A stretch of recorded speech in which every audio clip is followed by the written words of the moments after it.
Welcome to the Labor Force Podcast. Stories of the working class in a time of renewed labor militancy and awareness that capitalism is a rotten deal. I'm your host, Mike Strugan, proud member of New York State United Teachers.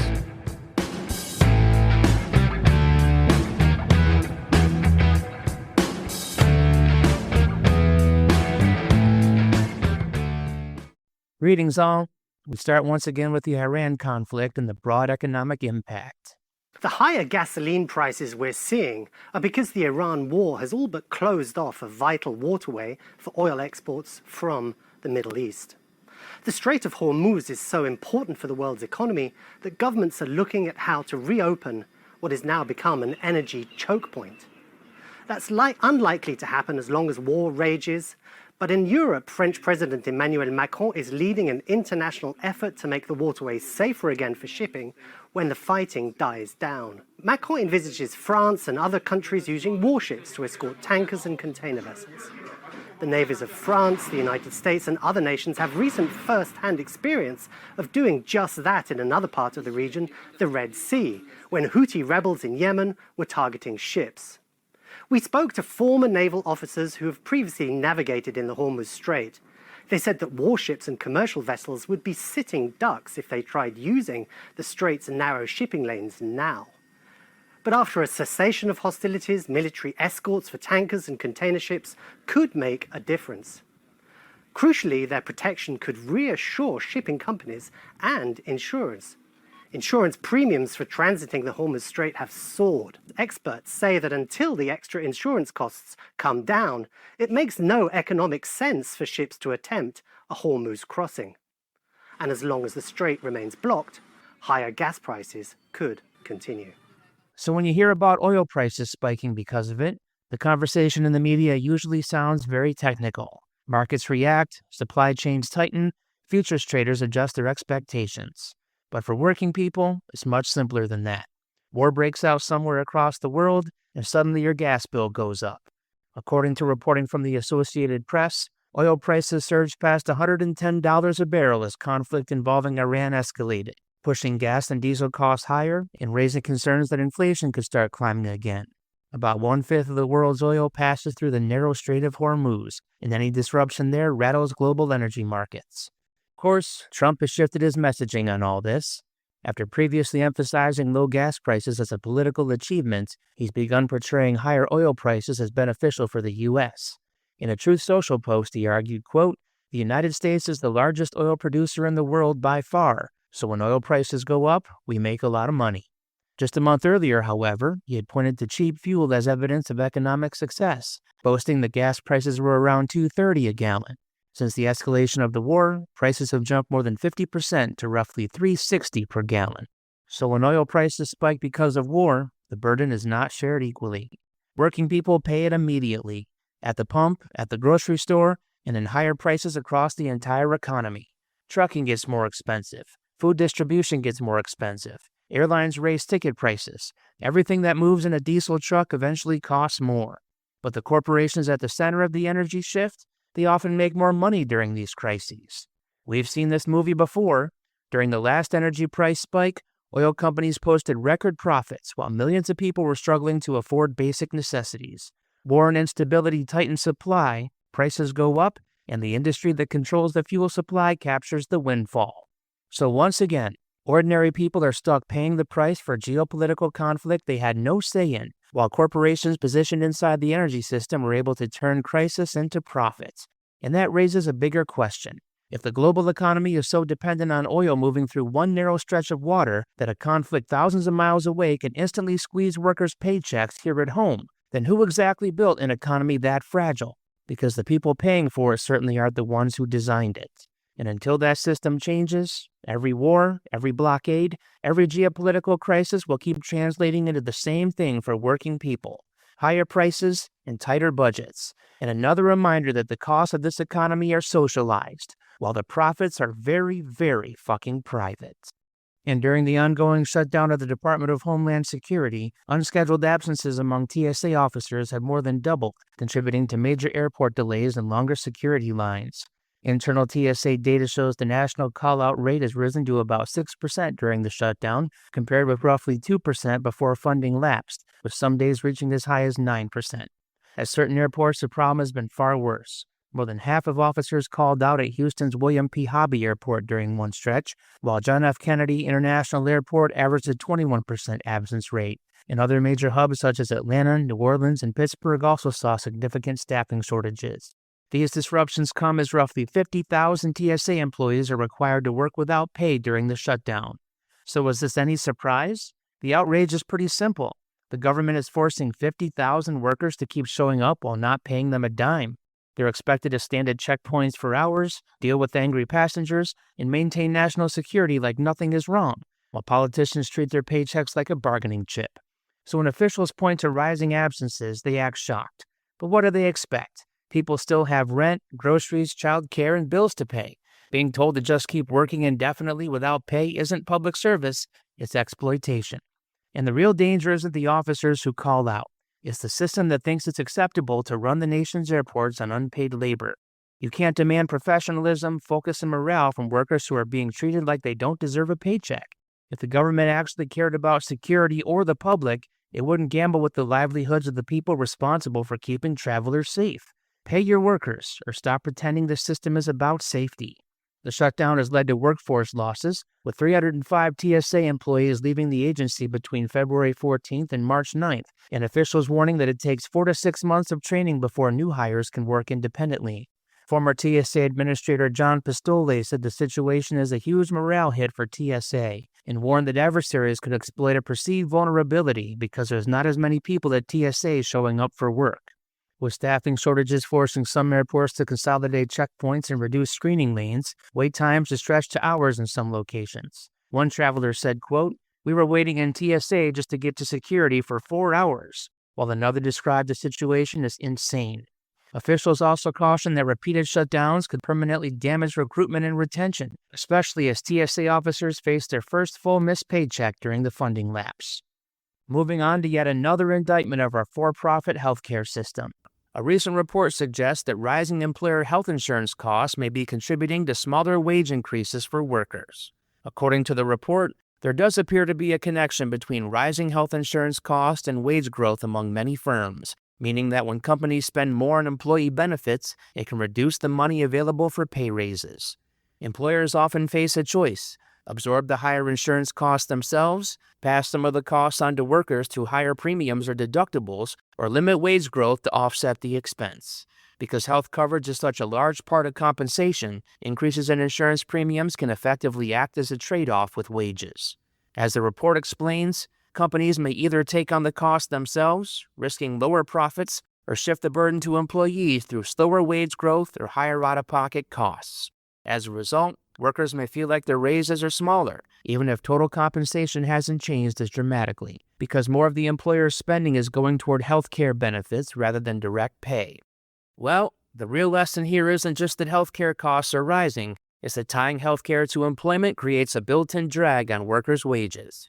When employers say they can't give larger raises because insurance premiums keep climbing, what they're really admitting is that the current system forces workers to pay for healthcare twice, once through their labor and again through stagnant paychecks. If healthcare were guaranteed through a universal system, those costs wouldn't be negotiated inside every workplace contract or absorbed out of workers' potential raises. Instead of companies deciding between wage growth and insurance premiums, healthcare would simply be a public good funded collectively. In other words, universal healthcare would remove the trade-off entirely. Workers could fight for higher wages without their raises being eaten up by employer health plans, and employers wouldn't use benefit costs as an excuse to suppress pay. In that sense, the problem highlighted here isn't just about insurance premiums, it's about a system that makes healthcare a workplace bargaining chip rather than a right. Now to the fight back. It is great to be here with my union family, because when we talk about Tier 6, we're not just talking about numbers on a spreadsheet. We're talking about families. From the firefighters' perspective, we're looking at least 65% of our members right now are Tier 6, riding the same tailboard, going in to fight the same fires, putting their lives on the line right alongside each other, and they're treated as second-class citizens. The frontline workers deserve a secure retirement. Whatever changes to Tier 6, you win. I can guarantee you this. The money will be there to pay for your pension. And your fight to have a pension that you can be proud of is everybody's fight. 2.5 million of us. I have been one of the biggest advocates of trying to get rid of Tier 6. They mentioned earlier that we started to whittle away at some of the changes, but this is the year we need to blow that shit away. All understand one simple thing. Tier 6 sucks. What a tremendous show of solidarity. Dignity is knowing someday you'll be able to travel and live life that we wanted because you sacrificed all those years. And I'll tell you what, we're in the session time. We're about to start to roll up my sleeves for the budget. But I'm going to keep fighting to make sure you get what you deserve. Thank you, everybody. Because Tier 6 isn't just about pension. That's not what this is about. It's about whether the next generation of public servants, the teachers, the nurses, the firefighters, the public workers of tomorrow, will they be treated with the same respect as those who came before them?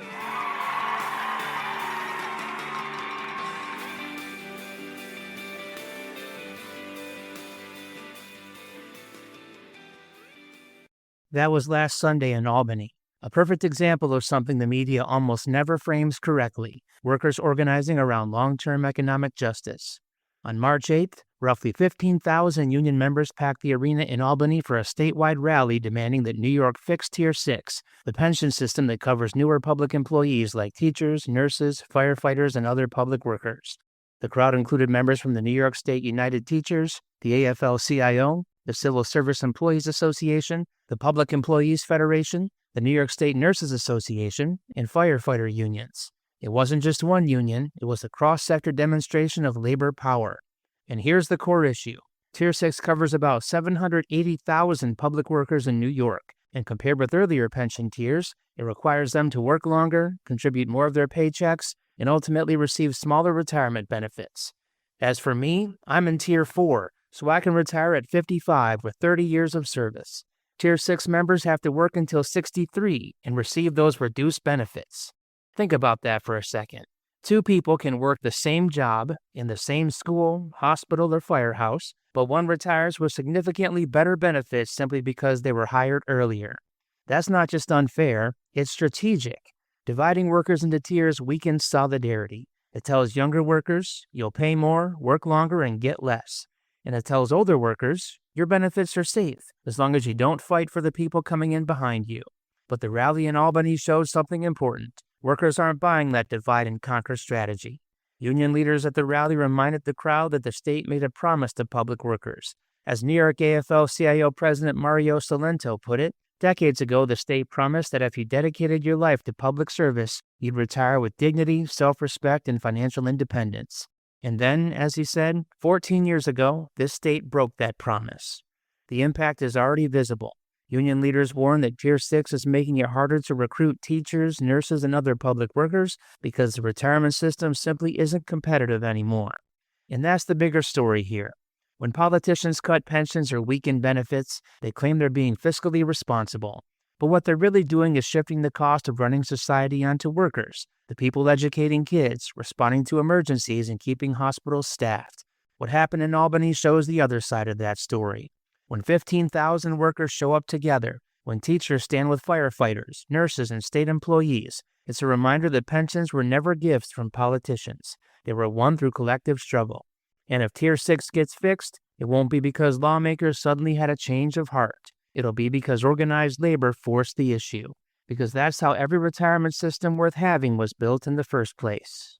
In strike action, workers at the JBS USA meatpacking plant in Greeley, Colorado could go on strike as soon as March 16th, after their union, United Food and Commercial Workers Local 7, gave the required 7-day notice to cancel the contract extension. The union says negotiations have stalled after months of talks, arguing the company is pushing wages that don't keep up with inflation and shifting rising healthcare costs onto workers.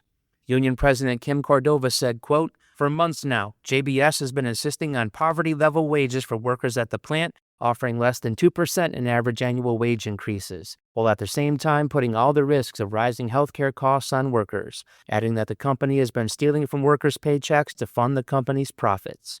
The contract between the company and the union expired in July, and in February, around 99% of workers voted to authorize a strike while negotiations continued. JBS responded that it has spent 8 months bargaining and believes its offer is fair, saying it includes higher wages and a pension similar to a national agreement reached in 2025, and claiming the union chose to end negotiations and cancel the contract we had in place. The company also said it would keep the plant operating for employees who choose not to strike and could shift production to other facilities to avoid supply disruptions. For workers, the issue is not simply contract language, but the broader imbalance of power between a multinational company and a workforce that endured some of the worst conditions of the pandemic while keeping the food supply moving. The near-unanimous strike authorization, again about 99% of workers voting in favor, signals deep frustration and a willingness to use the only leverage workers ultimately have, withholding their labor. From the union's perspective, the companies claim that the union chose to end negotiations and cancel the contract we had in place reframes the conflict in a way that ignores the core issue. Workers are refusing to accept a deal that would erode their living standards while the company continues to generate profits. In that sense, the looming strike is not just about one plant in Colorado, but about whether the workers who produce essential goods will be able to force corporations to share the wealth they create. Staying in the Centennial State, the Colorado Labor Peace Act is again at the center of debate after the Colorado House of Representatives voted 42-22 along party lines to pass a bill that would repeal a key provision of the law, sending the measure to the state Senate. The proposal mirrors legislation passed last year that was vetoed by Governor Jared Polis. Under the current 80-year-old law, workers must first vote by a simple majority to form a union, but a second election is required before a workplace can establish a union security agreement, allowing unions to collect dues or representation fees from all employees, including non-members. That second vote must be approved by at least 75% of workers. The new labor-backed bill would eliminate that second election requirement. Supporters, largely Democrats and labor advocates, argue the change would make it easier for workers to organize and negotiate better pay and conditions, while Republicans and business groups contend that removing the second vote could force workers to pay union fees without sufficient consent, while still being covered by the union contract. Yeah, we've heard that one before. This all comes down to how the rules are already stacked against workers who want to organize. That supermajority requirement for the second election gives employers another chance to run anti-union campaigns and pressure workers. No other democratic decision in the workplace requires that kind of hurdle. Repealing it wouldn't silence workers. It would mean that when a majority chooses a union, that decision actually counts. When unions negotiate higher wages, safer workplaces, and better benefits, those gains apply to everyone. Union security agreements simply ensure that everyone who benefits helps support the organization that won those gains, rather than allowing employers to weaken unions through procedural barriers. And out to Oregon, where hundreds of faculty and staff at Portland Community College announced they will go on strike after 11 months of failed contract negotiations over wages and benefits. The walkout, planned across the college's 4 Portland area campuses, involves members of the Federation of Faculty and Academic Professionals and the Federation of Classified Employees, representing about 2,300 workers, including instructors, administrative staff, IT workers, custodians, and public safety officers. The dispute centers largely on pay increases that unions say must keep up with inflation, while the college argues it must balance raises against financial pressures, like declining enrollment forecasts and a projected $21 million budget deficit. The unions declared an impasse in late January, and later overwhelmingly voted to authorize a strike, marking what would be the first strike among Oregon's 17 community colleges. Union proposals include raises such as 3%, followed by 3.5% for classified staff, and 4.25%, followed by 4.5% for faculty, while the college previously offered a structure increase of 0.35% to 0.5%, saying that when combined with existing step increases, total compensation could rise by up to 4%. Well, from the faculty perspective, the college's response highlights exactly why the union's pushing back. Faculty are asking for real guaranteed wage increases now, while the college continues to rely on language that is vague and delayed. Again, the administration points to a proposal where, when combined with existing step increases, total compensation could rise by up to 4%. But there are 2 major problems with that claim. First, the college is leaning on step increases that already exist, not new raises. Those steps are part of the existing pay structure that faculty progress through over time. They aren't a concession or new investment in workers. Second, the wording itself matters. The administration says compensation could rise by up to 4%. That's very different from saying it will rise by 4%. Could means it depends on circumstances and timelines that many faculty may never fully benefit from. For instructors dealing with rising housing, healthcare, and living costs right now, could someday isn't the same thing as a guaranteed raise today. From the union's point of view, the contrast is clear. Faculty want concrete raises that put money in their paychecks now, while the college is presenting a projection built on slower step progressions and language that only promises what might happen. For educators who keep the institution running, that difference isn't technical. It's the difference between real compensation and hypothetical compensation. Going bigger, there's an argument gaining traction inside the labor movement right now that organizing Amazon isn't just another campaign. It's the campaign that will decide whether unions survive as a serious force in the U.S. In a recent piece from Jacobin, labor writer Ben Fong makes a blunt comparison to one of the most important moments in labor history, the rise of the Congress of Industrial Organizations in the 1930s. Back then, unions didn't rebuild themselves by organizing small shops or marginal workplaces. They targeted the giants of the economy, companies like General Motors and Ford Motor Company. When those companies were unionized, it changed the balance of power across entire industries. And today, the argument goes, the equivalent target is Amazon. And when you look at the scale of Amazon's power, it's not hard to see why. The company is on track to potentially become the first in history to bring in $1 trillion in annual revenue. It's not just an online retailer anymore. It's one of the largest logistics companies in the world, a dominant force in cloud computing, and is pushing into groceries, healthcare, and pharmaceuticals. That expansion means Amazon isn't just another non-union employer. It's a direct threat to union standards across multiple industries. Take shipping and logistics. In 2023, the International Brotherhood of Teamsters won a major contract covering 330,000 workers at UPS. But Amazon has already surpassed UPS in total package volume, and UPS has responded by announcing tens of thousands of layoffs. So the stakes are clear.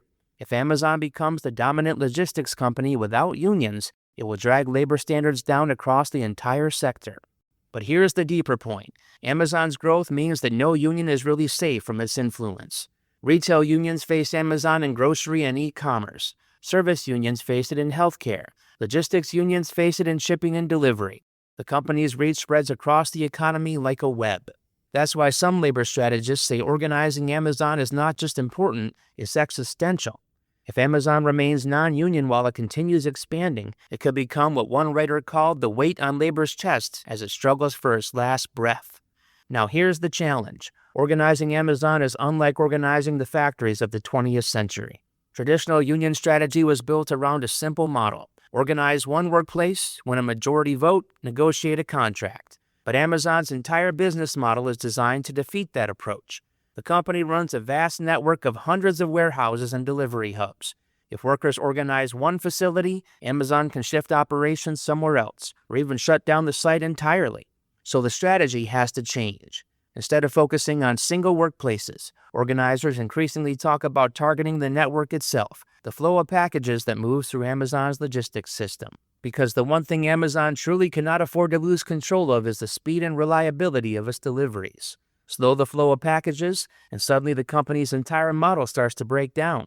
But here's the uncomfortable truth the article raises. The labor movement is currently operating at a scale far smaller than what this fight requires. Organizing Amazon will require thousands of organizers, coordinated campaigns across multiple cities, and massive financial investment from unions. And the resources are there. U.S. unions collectively spend hundreds of millions of dollars every election cycle on political campaigns, even though their share of political donations has shrunk dramatically over the past few decades. So the question becomes unavoidable. What if even a portion of that money was redirected toward organizing the largest employer networks in the country? Because historically, labor movements don't revive themselves through cautious strategies or incremental campaigns. They revive themselves by confronting the largest concentrations of corporate power head-on. And today, that concentration of power has a name: Amazon. If the labor movement can organize it, it could reshape the economy the same way the mass industrial organizing drives of the 1930s once did. But if it can't, If Amazon continues expanding as a non-union giant, the company could define the future of work in America in exactly the opposite direction. Faster work, more surveillance, more algorithmic control, and fewer workers with the power to fight back. Which means this isn't just a campaign about one company. It's a fight over what the next generation of work in America will look like, and whether workers will have any real say in it at all.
Now let's talk about something that sounds super technical, but it's actually really simple once you see it. Corporate welfare. Not the kind where a company gets some big subsidy to build a stadium, but the way low-wage business models lean on public assistance programs to function. So in this context, corporate welfare is basically when a company keeps its labor costs low by paying wages that aren't enough to cover basic needs, and then the gap gets filled by taxpayer-funded programs like Medicaid and SNAP. Workers do the job, the public helps pay for their groceries and health care, and the company still gets to book profits and reward executives and shareholders. The Institute for Policy Studies just put some numbers on this by looking at what they call the low-wage 20 S&P 500 corporations with mostly U.S. workforces and the lowest median wages in that group. Collectively, these 20 companies employ 6.7 million people in the U.S. That alone tells you how big the stakes are. The report found that at a majority of them, 75%, the median pay is actually below the income minimum for a family of 3 to qualify for Medicaid in most states. So imagine, you're working at a big S&P 500 company, not a tiny startup, and the middle worker there earns so little that a typical 3-person household would still be poor enough for Medicaid. At 13 of these companies, that median pay is also below the income cutoff for SNAP for a family of 3. That's how you get this dynamic where public programs aren't just a safety net for people who can't find work, they're subsidizing jobs at some of the largest corporations in the country. We get an especially clear picture from states that actually track this stuff. Nevada, for example, reports Medicaid enrollment among employees at large companies. In 2024, nearly a third of Walmart workers there, 29.3%, were on Medicaid. Almost half of Amazon workers in Nevada were on Medicaid, 48.4%. Those are people who are employed at massive, highly profitable companies, but still end up relying on public health care coverage. And in the 4 states that disclose SNAP data by company, Colorado, Massachusetts, Illinois, and Michigan, over 10,000 Walmart workers and over 9,000 Amazon workers were on SNAP in 2024. The report gives the exact numbers: 10,920 Walmart workers and 9,633 Amazon workers, just in those 4 states on food assistance. Meanwhile, these companies are not exactly struggling at the top. Average CEO pay across the low-wage 20 in 2024 was $18.9 million, with an average CEO to median worker pay ratio of 899 to 1. There are also 16 billionaires whose wealth is tied to these firms, including Amazon's Jeff Bezos, 8 members of the Walmart Walton family, and former Starbucks CEO Howard Schultz. So when we talk about corporate welfare here, we're talking about a structure where the people at the bottom are paid so little that public programs keep them afloat, while the people at the top, the executives and major shareholders, are doing extremely well. Take Starbucks as another example from the report. They offer a 401k match, which sounds good on paper, but in 2024, 45% of eligible workers had zero balances in their plan accounts. That suggests a lot of people simply can't afford to put money aside, even with a match on the table. In that same year, the report says the Starbucks CEO's compensation was $95.8 million, while the median worker pay was $14,674. That's a ratio of 6,666 to 1, which is just a wild number to say out loud. So again, workers are scraping by, and the system is set up in a way where retirement benefits and long-term wealth building are out of reach for many of them. Home Depot and Lowe's show a different angle on this. The report isn't giving us their exact worker reliance on SNAP or Medicaid, but it does highlight how they handle their extra cash. Between 2019 and 2024, the low-wage 20 spent a combined $32.5 billion on stock buybacks in 2024 alone. Lowe's spent $46.6 billion on buybacks during that period, and Home Depot spent $37.9 billion. The authors actually run a thought experiment. If that money had gone to wages instead, the pay for 1 million workers could have gone from about $29,087 to $59,600, roughly the income needed to afford average rent on a 2-bedroom apartment in the U.S. Instead, median pay at these companies actually fell in real terms. Adjusted for inflation, it went from $30,474 in 2019 down to $29,087 in 2024, a drop of 4.6%. So low wages push workers toward public assistance, the public pays part of the bill for basic needs, and at the same time you've got executive pay soaring and billions flowing to shareholders. That's the corporate welfare loop the report is calling out. Now, to be fair, some of these companies push back on that framing. Amazon, for example, says their pay is among the best in retail, and they argue that pointing to Medicaid or SNAP enrollment is a red herring because eligibility is based on total household income and family size, not an individual worker's wage. They've also said that what really needs to happen is a big increase in the federal minimum wage. Walmart says they offer a ladder of opportunity, that they hire people who might come in already on public assistance and give them a chance to build a career. Starbucks points to benefits like health care, equity grants, and tuition coverage, and says workers stay with them at higher rates than the retail average. So you've got this debate, but the numbers in the report still paint a pretty clear picture of how deeply low-wage models are intertwined with public assistance. So let's connect this to the bigger picture, the affordability crisis and what happens when public programs get cut. So once again, the report points out that in 2024, median pay at those low-wage giants is around $29,087. And they note that if that were doubled to about $59,600, that would line up with what you need to afford average rent on a 2-bedroom apartment in the U.S. Right now, a lot of workers are stuck in that gap. They don't earn enough to completely cover housing, healthcare, and food, and that's exactly where Medicaid and SNAP step in. These programs are the thing that keeps a low-wage paycheck from becoming a full-blown crisis every single month. But the report also flags the impact of federal budget cuts. It references what's described as Trump's One Big Beautiful Bill and says the result is expected to be around 7.5 million Americans losing Medicaid and 4 million losing some or all of their SNAP benefits.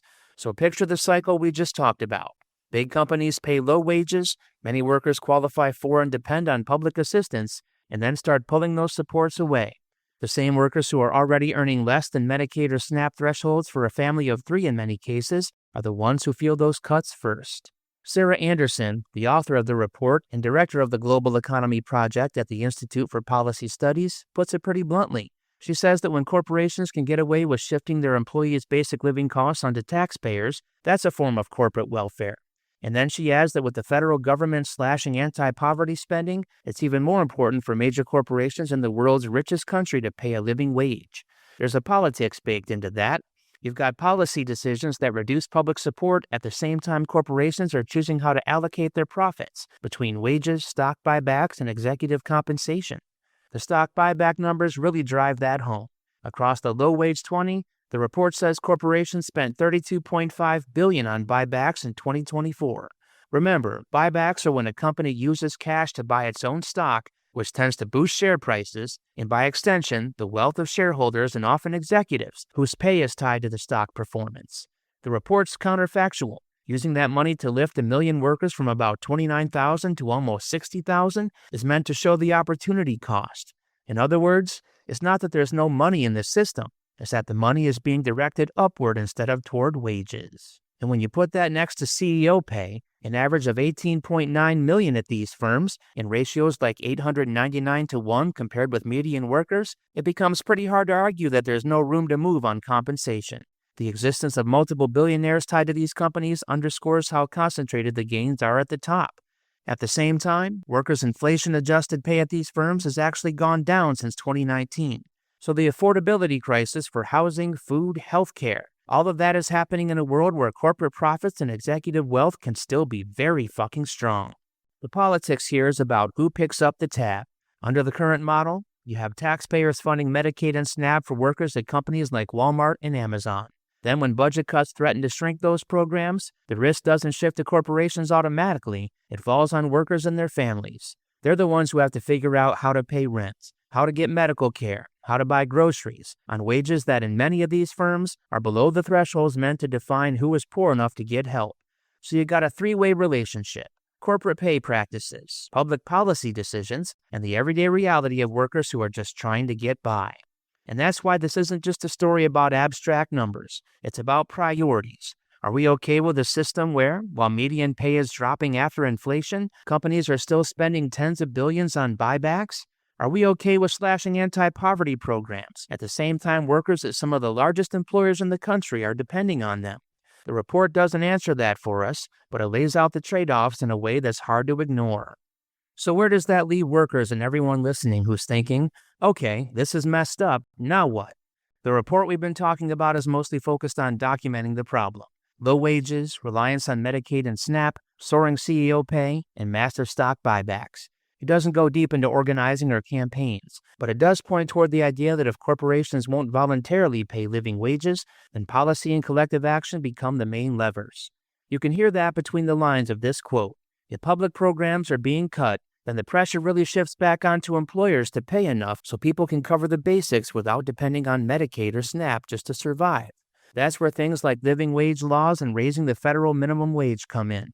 Even Amazon, in its own statement pushing back on the report, says that what really needs to happen is a significant increase in the federal minimum wage to give a big boost to American families. So despite all the disagreements, there's at least some acknowledgement that the floor is too low.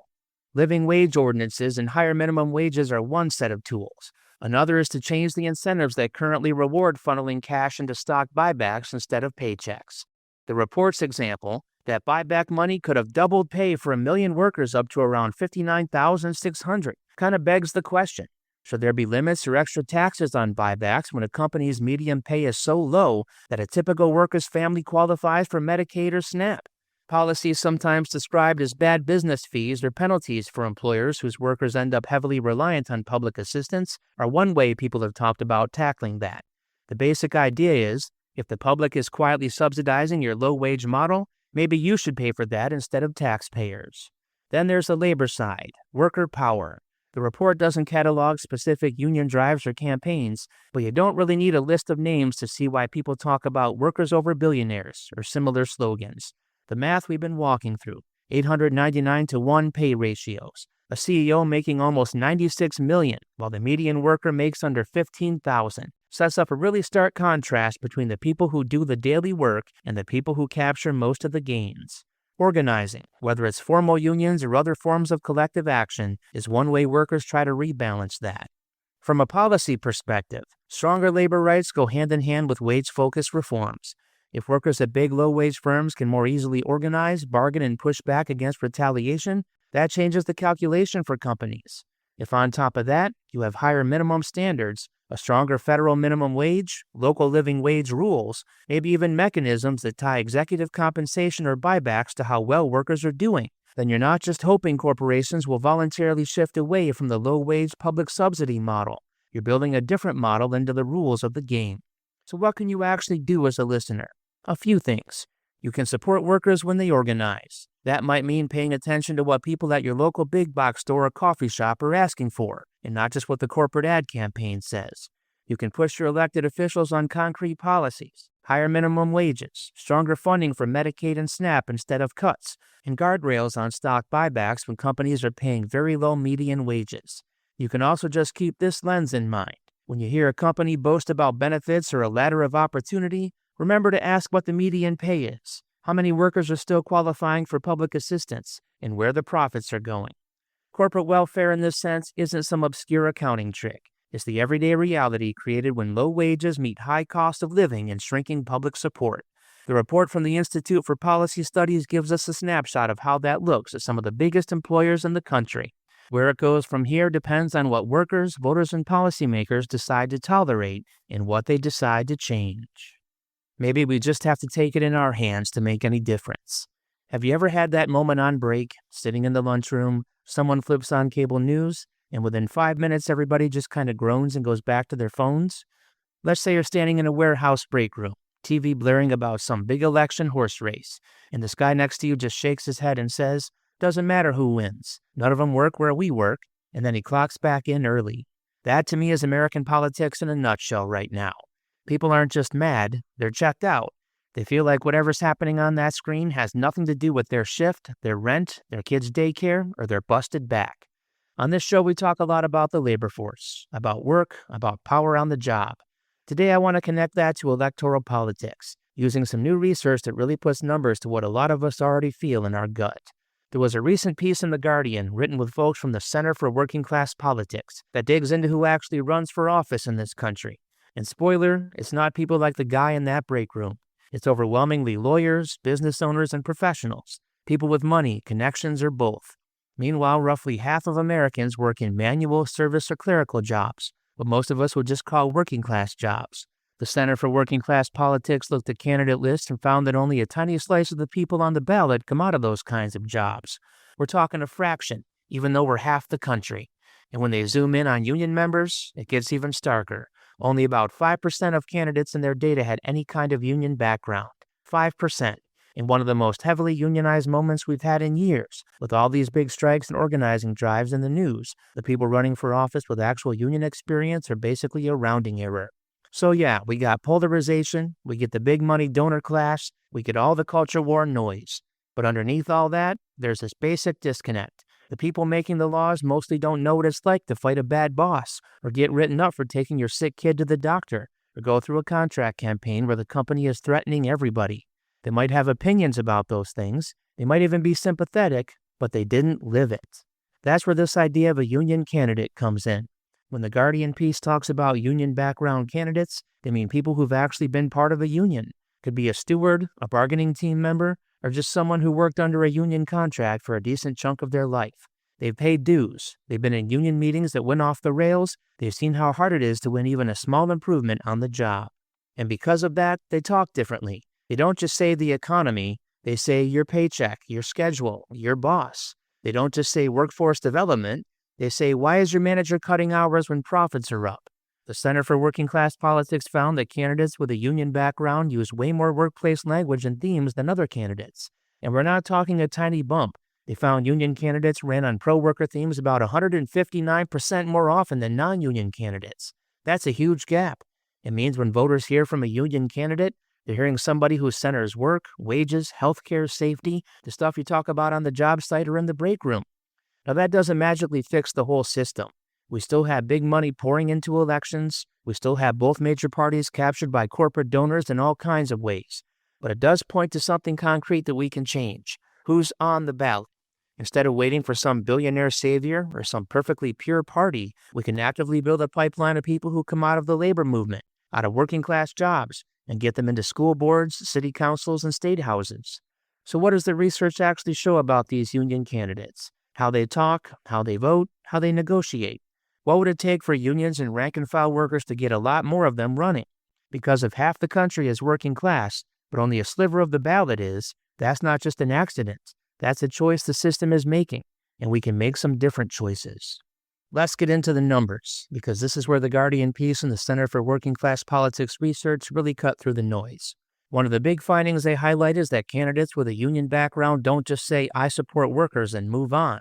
They actually build their campaigns around work. Again, the center's analysis found these folks use pro-worker themes about 159% more often than candidates without a union background. Not 15, not 50, 159%. That's basically taking the normal amount of workplace talk in a campaign and more than doubling it. Think about what that looks like in real life. A typical professional class candidate might mention jobs a couple of times, talk about small businesses, maybe toss in job training and call it a day.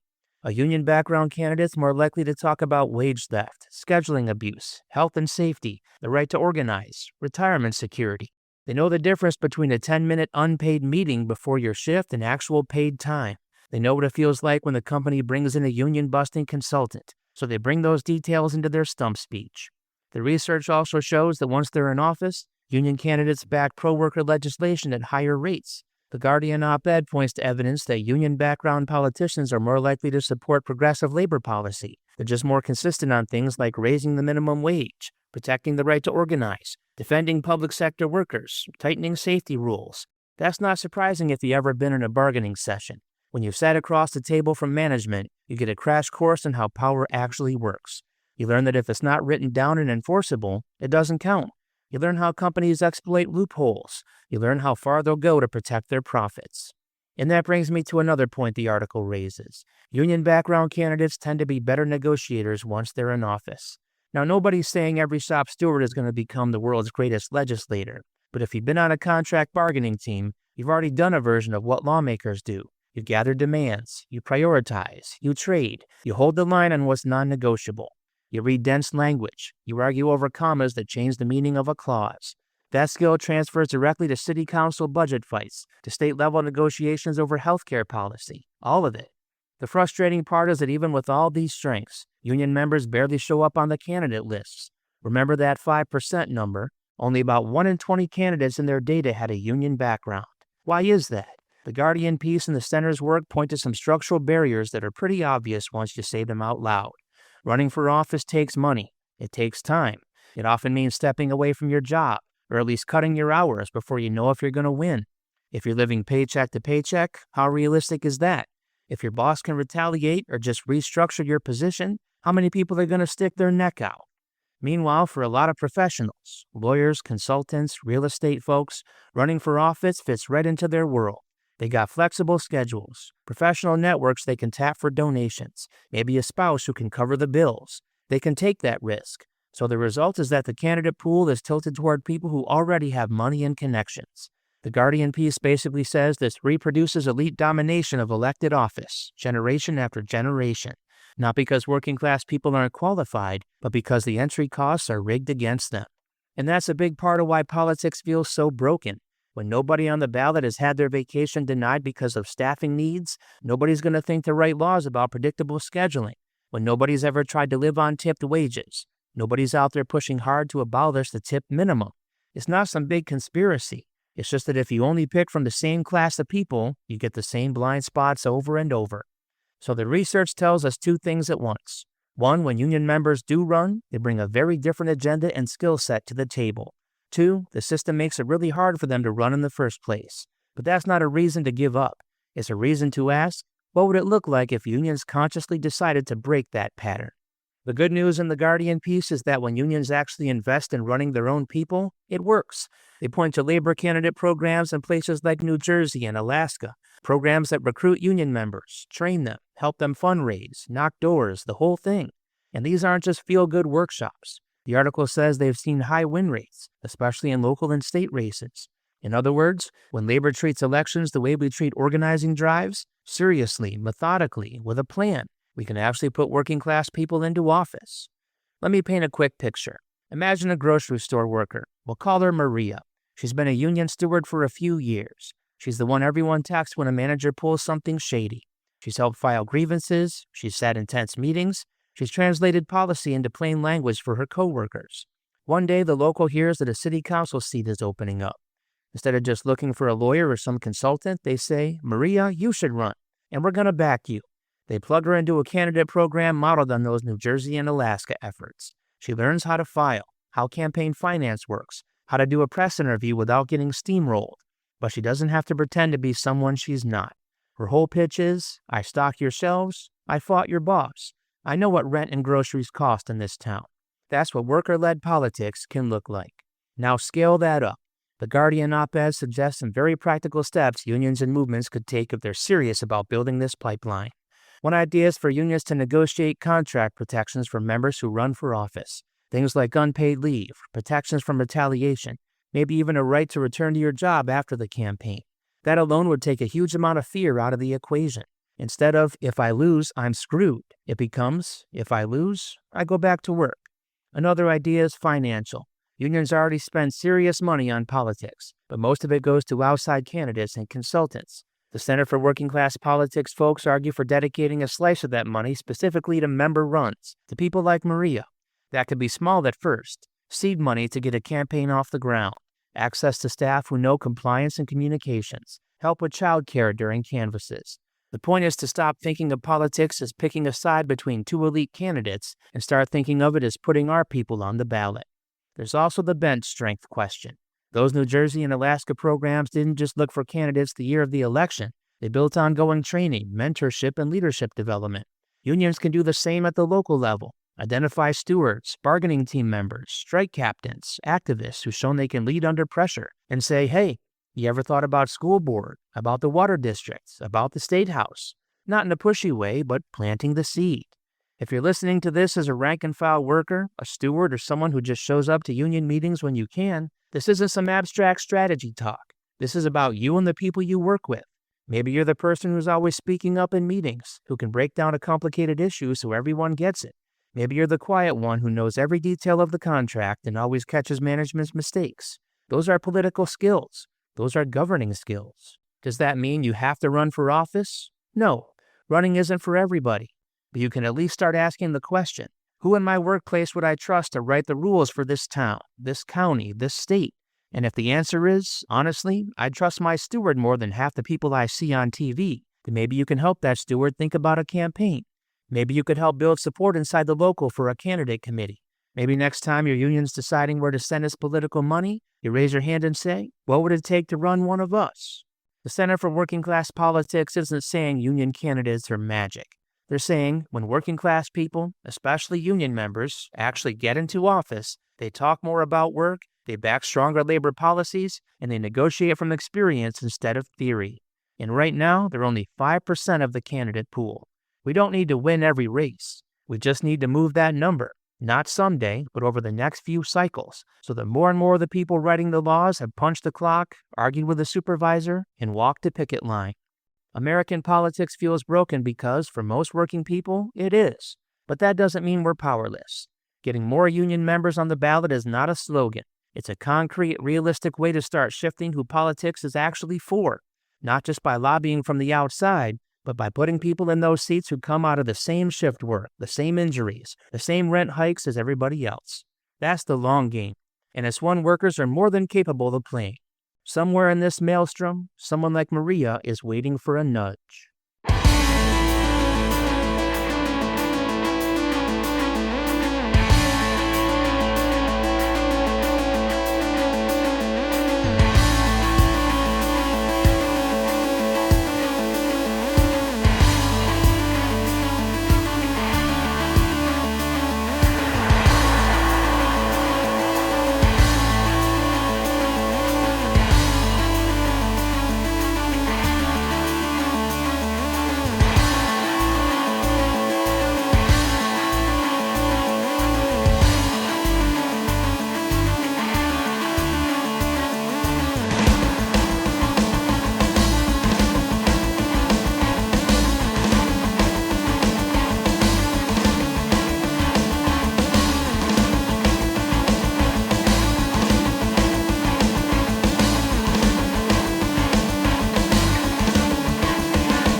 Well, that does it for this episode.